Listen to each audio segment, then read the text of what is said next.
Hi folks, the Mercedes, she's running a bit cool, so I've ordered this genuine Mercedes thermostat to fit to the OM642 3 litre turbo diesel. But as I've pulled it out of the box and rotated it, I've heard this jiggling sound.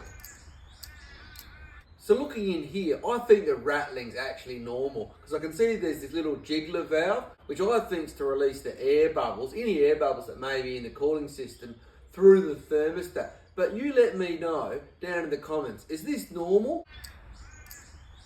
This jiggling sound, or is this thermostat defective? Let us know. Drop us a comment down below, folks.